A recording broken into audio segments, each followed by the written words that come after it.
ایک موقع پر مفکر اسلام حضرت مولانا سید ابوالحسن علی ندوی رحمۃ اللہ علیہ لاکھوں کے مجمع میں فرما رہے تھے کہ ایک خاتون کا ایک بچہ ہے، بچہ سو گیا۔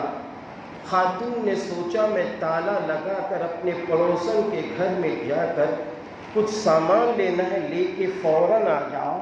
اس نے باہر سے تالا لگایا، بچہ سو رہا تھا، بس پڑوسن کے گھر میں گئی۔ پڑوسن نے کہا آدھی کپ چائے پی لو،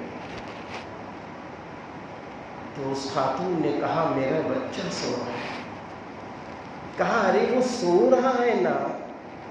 نہیں، بچہ اٹھا تو ارے چائے پی لو، کچھ نہیں ہوگا۔ نہیں، اگر بچہ اٹھا تو کیا ہوگا معلوم ہے؟ کہیں ماچس لے لے، کہیں آگ لگا لے۔ ارے ایسا نہیں ہو سکتا۔ نہیں، میں چائے نہیں پیتی ہوں۔ وہ تالا کھولتی ہے، بچے کو سلامت دیکھتی ہے، اپنے کلیجے سے لگاتی ہے۔